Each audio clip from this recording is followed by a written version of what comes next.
Hi, everybody. Welcome to today's video for Neurodiversity Celebration Week. My name is Anya Kaufman, and I am a PhD student at the University of Strathclyde. A few weeks ago, I spoke to Owen McGill about his experiences of autism, both in his research and his personal life, and this is a video showing that conversation. Owen is a PhD student at the University of Strathclyde as well, and he's based in the School of Education. His research is focused on understanding early education experiences of autistic pupils from differing gender identities. The research has been developed as with an engagement with participatory design to allow participants to create a knowledge base through their own experiences, which could enhance professionals' understanding and ability to support autistic pupils within the classroom community. His research ethos has been focused on involving and expanding engagement with autistic voices through participatory feminist methods. It's a really interesting conversation that we have about that and his own life. And I hope you all enjoy this video and continue to be involved in Neurodiversity Celebration Week. Okay, here we go. So yeah, if you could first tell us a little bit about what you're currently doing. So my name's Owen. I'm a PhD student at the University of Strathclyde in the School of Education. I adapted since my first year. When I originally started my PhD, my focus was on going to move towards understanding carceral experiences of autistic women. So originally I'd planned and moving forward and looking at trying to get access into prisons, speaking to autistic women, and then working alongside these voices, transitioning from prison to back into the community.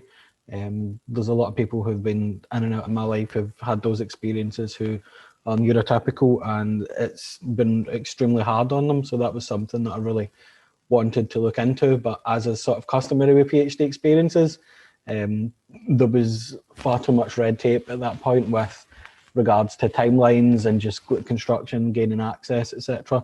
So now there was always this focus on education pipelines throughout the research, and it then sort of naturally progressed to looking at trying to explore autistic girls and different gender identities experiences of early education within Scotland. So in developing that, I've really focused in on a feminist lens, so drawn from feminist disability studies and feminist standpoint theory, as well as the concept of authoring autism, to focus on those voices, those experiences, and really place them as core to not just the research outcomes, but how the research is designed. So what I'm looking at doing is building on Oakley's aspects of feminist interviews, and within that, there's a focus on a gender power balance. So typically these interviews would be framed like women interviewing women, but obviously I'm a cisgender male. So what's expanded from that is the aim of you getting autistic women and different gender identities who are older and been through the Scottish school system to try and give a kind of 10-minute reflection to begin focus groups. So really, the narrative then becomes focused on autistic participants, and at that point the kind of power balance is put back into their hands, hopefully, and from that looking at building some form of reflective knowledge exchange and creating a knowledge base from alongside these girls and different identities and their voices, to really give a better understanding of teachers and educators of autism, different accommodations, how our processing styles can differ. Simply because someone is academically adept at maths doesn't mean that essentially you have those same skills in tying your shoelaces. And one of the big drives behind that was Asperger's by Simone, which is from 2010, and a more kind of recent narratives from Spectrum Women and Autism, Girls and Autism. So these are all, I think anthology would be the best way to put them. There are different narratives throughout each of these books that focus on coming from different autistic voices, primarily within these books, the voices of autistic women, the voices of autistic girls, and how their lives have been, and it just frames their lives into these narratives, their own experiences, and it diversifies across lifespans. There isn't simply like a focus on, we're going to look into education, or we're going to look into your experiences of just peer relationships. It's gone from very young ages all the way through to understanding sensory experiences within periods and menstruation, to pregnancy experiences as mothers, all the way that it's now progressed to we're understanding that care systems are going to have more and more autistic adults coming in, but we don't know how to adequately support elderly autistic people. So these narratives are now starting to come through these books, and it's extremely interesting just to see how far we've come in, say, 10 years, to the last 10, 15 years, that these experiences have diversified out with the idea of a male brain focus, the idea of autistic people have no empathy, lack empathy, to really looking at this idea of the double empathy theory, where communication is a two-way street. It always has been.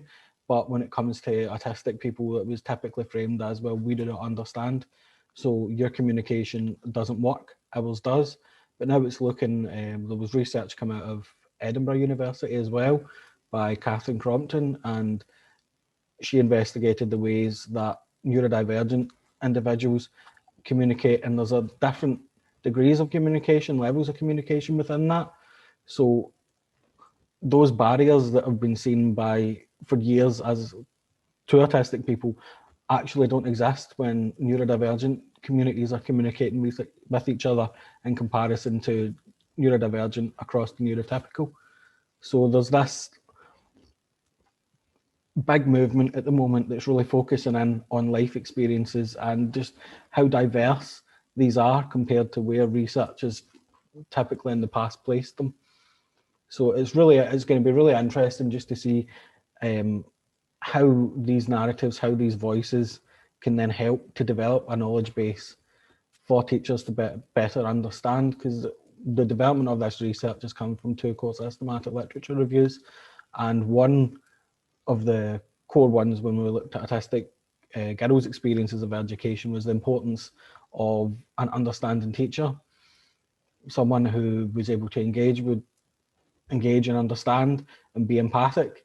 Yet when it came to the reviews looking at the teachers' experiences and knowledge of autism, there was a really big focus on, well, we're given this medicalised perspective that doesn't allow us to individualise or accommodate. So the reflection then became that teachers had a lot of self-doubt in how they can actually adequately support autistic pupils, both within mainstream and additional support needs schools.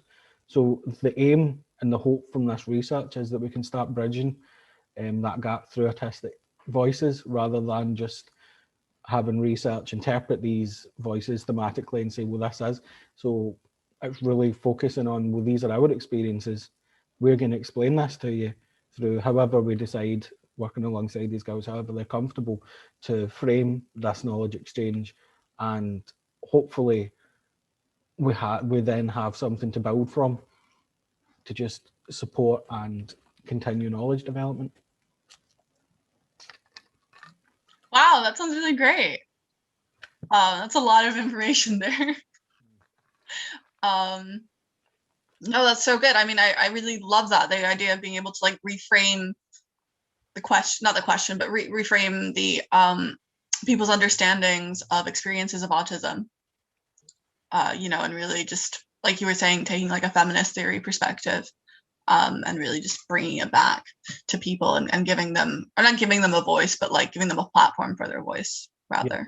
The voices have always been there. Research has typically just missed or ignored these voices, compartmentalised them in with just autistic males' experiences. So it's something that's really important to create that space.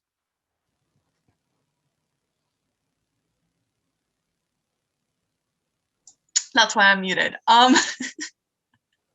Also, my flatmate has a hairdryer going on.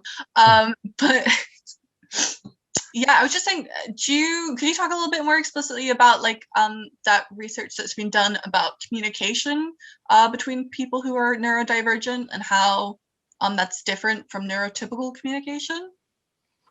There are aspects within like the research that really focus in on patterns of communication. Like there's a lot of how the best way to word this. There's a lot of communication that's focused really on particular movements, particular tones within voices, and there's a lot of implied communication, which is something I really struggle with.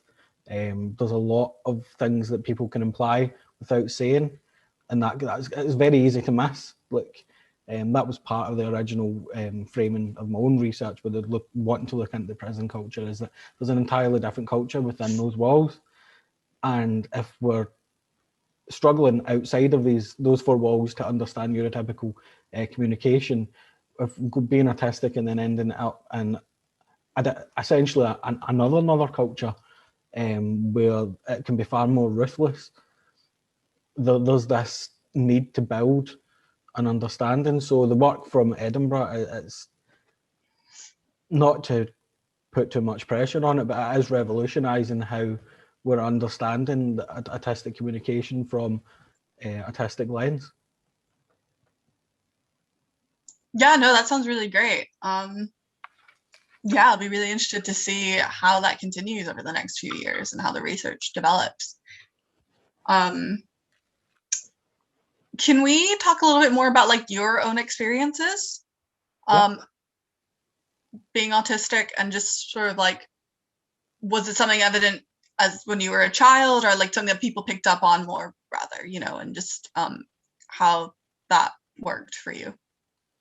It's really been the last few years that I've kind of really began to solidify my own understanding of myself. There was particularly within looking at these experiences, engaging with all this literature, like there's always been this sort of knowledge in the back of my mind. I'm different.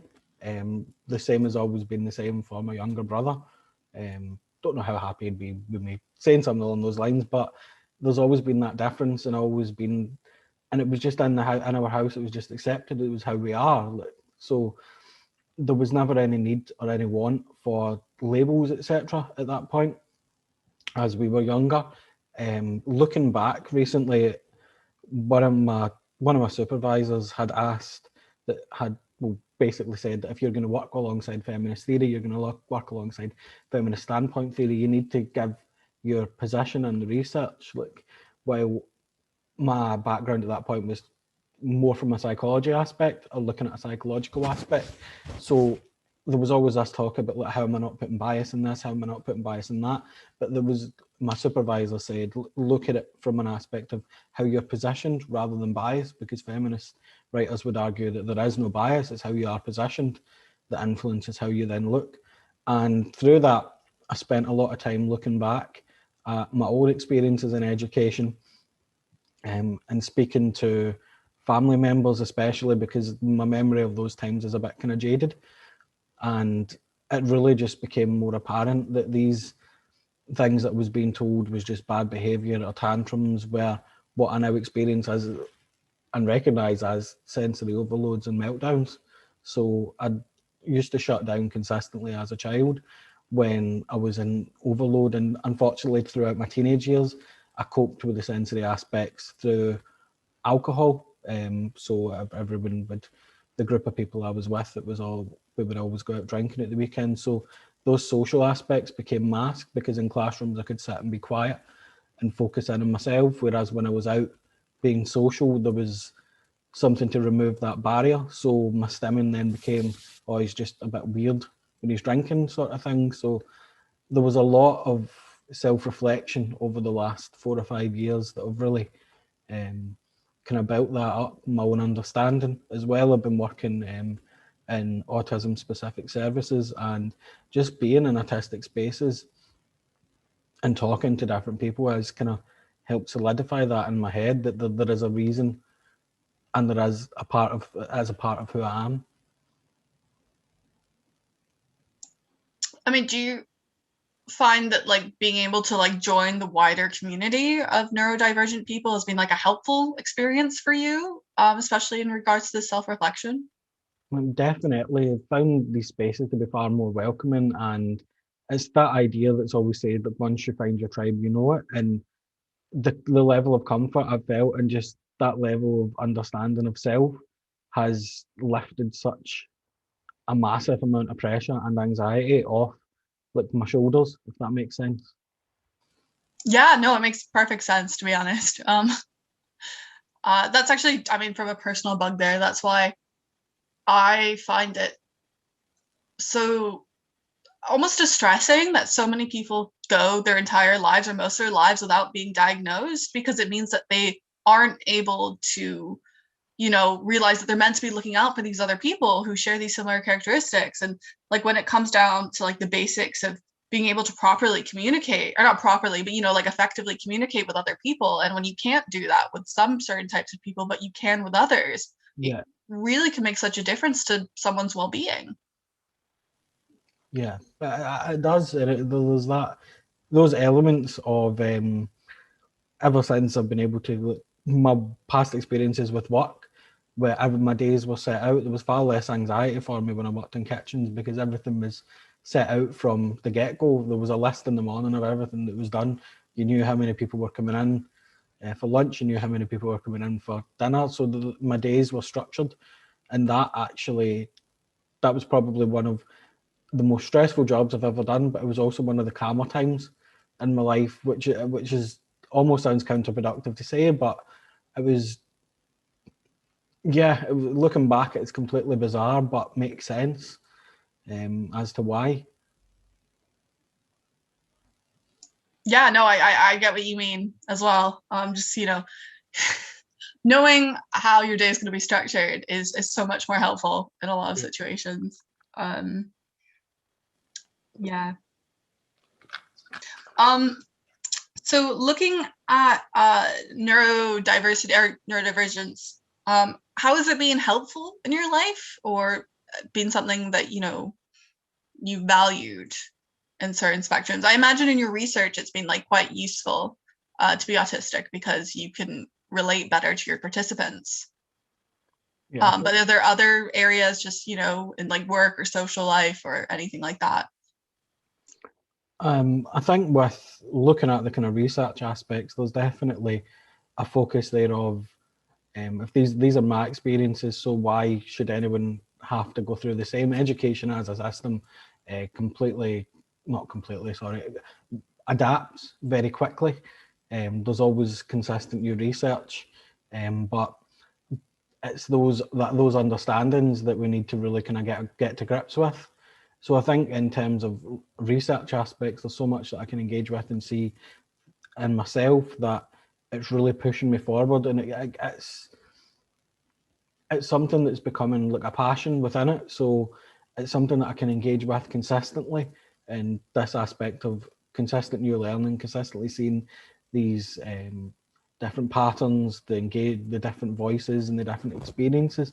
So it's something that really kind of helps me drive forward in terms of research. Through the aspects of work, I would say that there's sometimes that I can understand where certain anxieties are coming from, how we should be looking at adapting, because I just feel there's at points where I can understand where that anxiety is coming from, where that processing is coming from, but everyone is individual and at the same point. So there are areas where that can become a bit of a barrier then, and kind of building that level of support and understanding someone, because I'm also looking through, again, a positioned lens that is my own.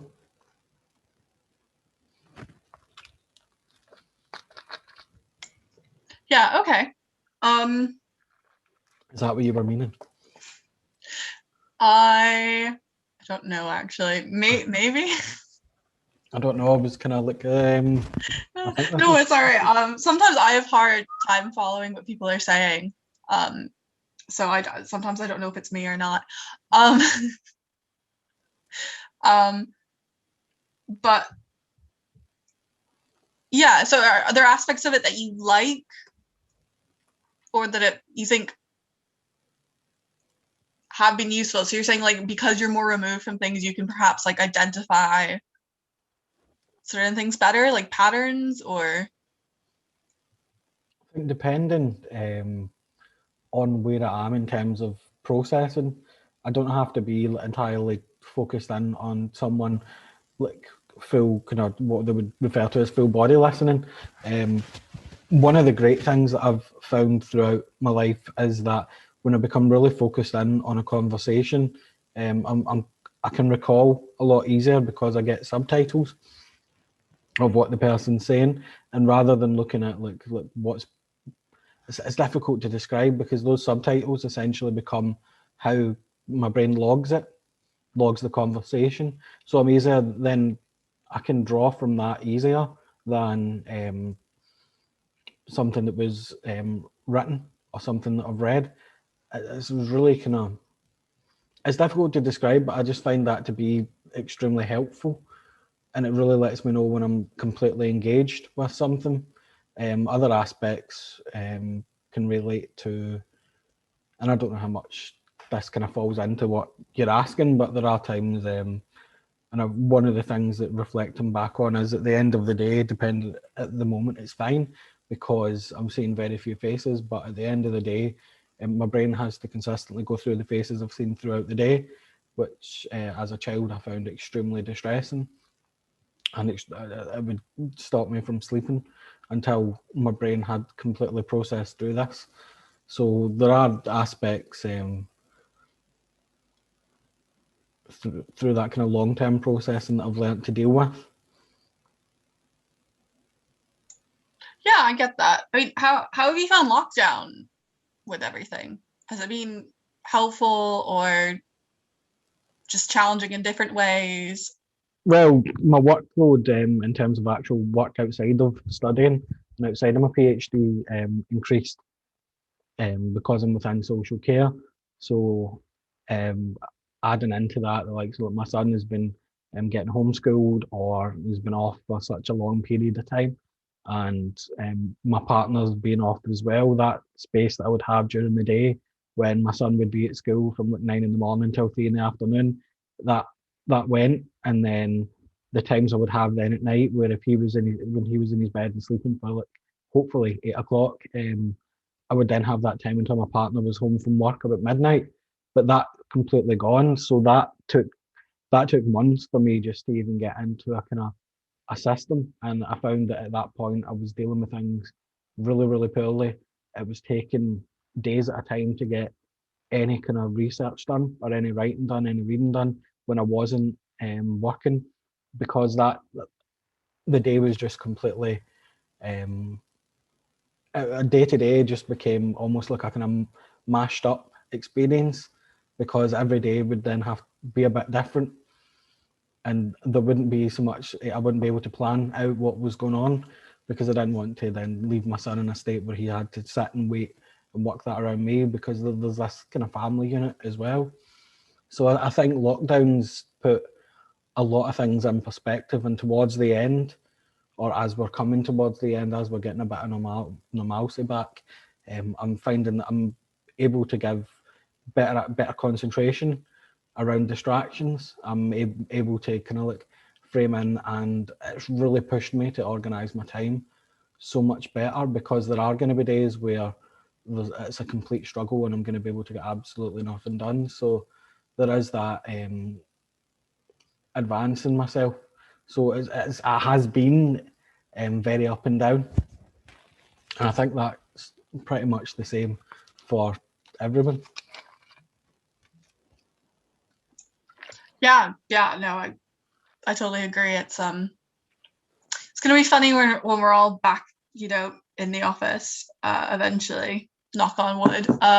But yeah, it has been a struggle trying to figure out what works best.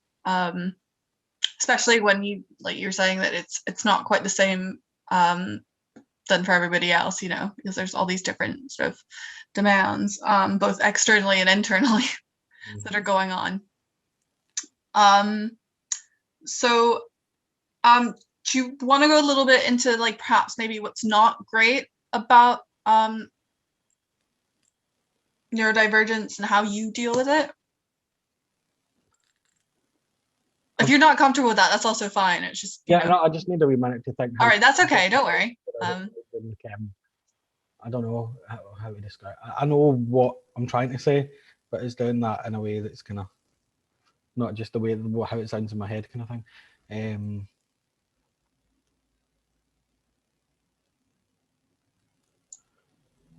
So yeah, no worries. Take your time. Sorry, I'm just if I just put myself on mute, it's not like a problem. It's just I'll just be here. So I've found that I've been, unfortunately, just through the kind of forced changes with lockdown, I've began to understand a lot more of what triggers sensory overload, what can trigger me to be like exhausted. And I found that at the beginning of lockdown, on the days that I wasn't working and I didn't have that structure set out and I was struggling to get it together, that I would spend far longer in a state of anxiety and just complete exhaustion. I found as well that balance is really key, and particularly with everything going on. I've found that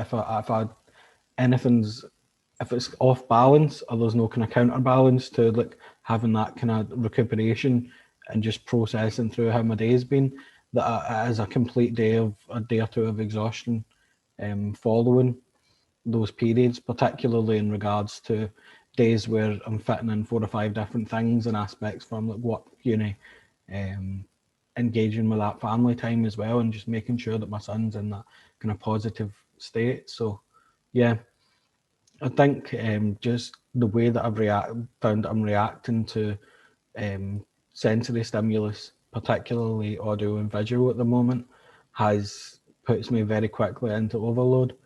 And I think that's just being disengaged from being outside for so often, and it's far more positive. And I found that I'm far happier not being forced into certain environments. But again, when it gets to a point where I have to be there again, I'm finding that I'm taking a lot more time to recuperate than I previously would, because that's not part of what I'm used to. So I think in terms of kind of like sensory input, I've definitely found that, yeah.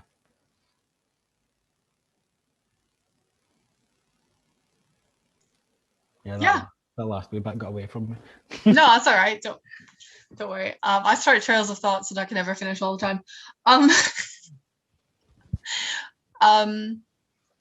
Yeah, no, I think that was great. I think we've covered most things, unless you can think of anything else you'd really like to talk about.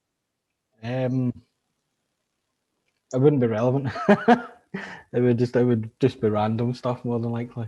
No, I think, is that everything?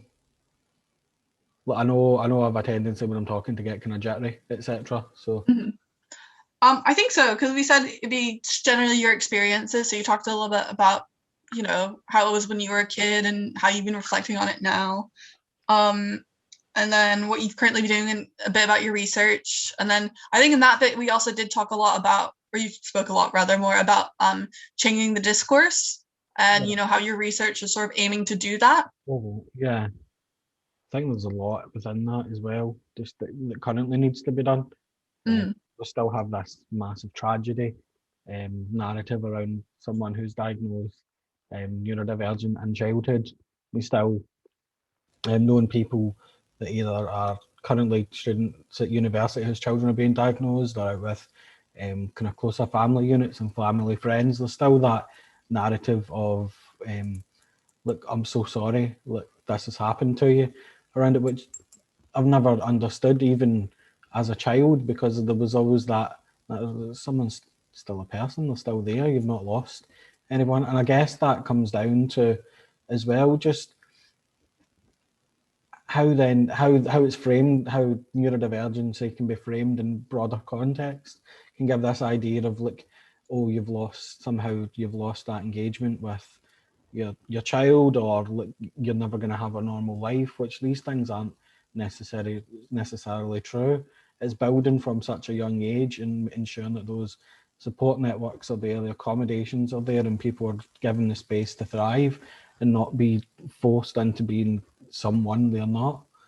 There's just this continuous narrative of tragedy that we need to overcome, and there are different activist models and different kind of more academic models of disability which are combating these aspects. such as like your affirmation model of disability, where we're looking at the kind of support and what the positives that have come out for people. That we have there's entire online communities of different, of like there's the autistic community, you've got different neurodivergent communities, and there's so much there to be celebrated, but we still have this medical framing of you will not be able to communicate in this way, you will not be able to live independently, which, yeah, it just needs changed. We just need to adapt and realise that so many people are neurodivergent and doing amazing things. So we need that narrative flipped, essentially. Yeah, I totally agree. I mean,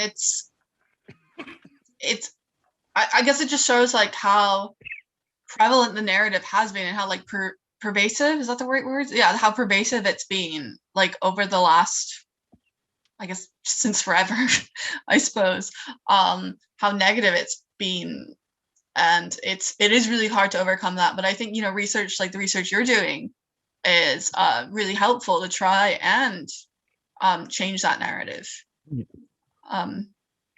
I think it's really great. Hopefully now that there's more, you know, people who are neurodivergent or there's now more neurodivergent people like on social media and sharing their experiences.